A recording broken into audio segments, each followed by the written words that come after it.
थांनाय सालाव Tripura Institute of Paramedical Science सापानि आवा उमाशंकर देबनाथ मुंगै खरकसा रंगस्रवंगनायनो कॉलेजनि रिंगै तलांगै लांमा साजै खिबिनानि दमकी रिखातै लांमा साजै खिबिनानि जायतखा नै कक सिलचाय तै पार्टी मुंनि गुबै बिजार सानै Tripura Institute of Paramedical Science सापानिया बसकांगो रंगस्रवंगनाय खरांथि सालायख्या তো কালকে আমাকে কলেজের সামনে থেকে একজন ডেকে নিচে নিয়ে গেল, মানে আমাকে বললো নিচে একটু আসতে।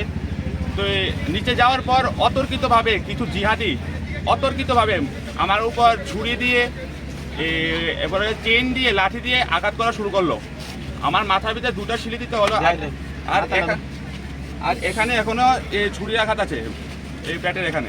তো পিঠের ভিতরে প্রচুর লাঠি দিয়ে প্রচুর মারা হলো, প্রচুর মার, চেন দিয়ে প্রচুর মার, আমার হাতে মারা হলো, ছুরি দিয়ে এখানে আঘাত করা হলো, এখানে আঘাত আছে ছুরি।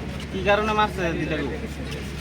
এই আঘাতের ফলে আজকে একটু বেশি কিছু না, ম্যামের সাথে একটু সামান্য কথা আছে যে আমাদের কলেজের একজন এর সাথে জড়িত আছে, এই ব্যাপারে ম্যামের সাথে সামান্য একটু কথা আছে, এর থেকে বেশি কিছু নেই।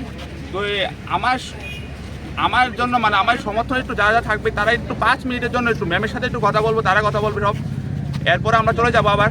তো 5 মিনিটের জন্য একটু থাকতে পারলে ভালো হয়। যারা মারছে তাদেরকে আপনি চিনেন? যারা মারছে মানে এর মধ্যে অনেকে আমি চিনতে পারছি, মানে কিন্তু তাদেরকে কিছু মানে প্রাইভেসির জন্য একটু কিছু বলা যাবে না। তারা কারা, মানে কলেজেরই? না, এর মধ্যে অনেকে আছে। কতজন ছিল? প্রায় 9-10 জনের মতো ছিল জিহাদি। তো আমাকে অতর্কিতভাবে হঠাৎ করে মারা শুরু করলো। আমি জিজ্ঞেস করলাম আমাকে কেন মারা হচ্ছে, তোর এরপর থেকে তারা মানে কিছু বলতে রাজি নেই, খালি মারছে। মানে একটা দাদা ছিল সেখানে, দাদা যদি না থাকতো আমাকে কালকে প্রাণে মারারই হচ্ছিল। আচ্ছা, যারা মারছিল মানে যারা মানে আপনাকে মারছিল তারা কি মানে এই কলেজেরই আছে না মানে বাইরের থেকে আইছে? বাইরের থেকে বেশিরভাগ আছে, মানে বেশিরভাগ বাইরের থেকে, অল্প একজন বেশিরভাগ বাইরের থেকে। মানে কেন আপনার উপর হামলাটা করছে? ঘটনা ছিল একটা, মানে আমাদের একটা বোন কিছু কুসঙ্গে মিশছিল। তো এই কুসঙ্গে যখন মিশছিল তখন আমরা কি করলাম, মানে ওকে ওর বাড়ির তারাকে একটু বুঝিয়ে বললাম যে ও এভাবে মিশছে একজনের সাথে, ছেলেটা খুব খারাপ, তো এভাবে বললাম। তো এর থেকে আমার মনে হয় যে এর থেকে আপনার উপর আমরা। আপনার নাম? আমার নাম উমাশঙ্কর বণিক। কোন জায়গায় বাড়ি? মেলাঘর। এখানেই পড়াশোনা করেন? হ্যাঁ, একটা প্যারামেডিক্যাল।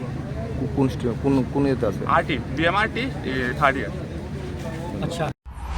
আগরতলানি Pranab টিককথম bureau report খুম্পুই।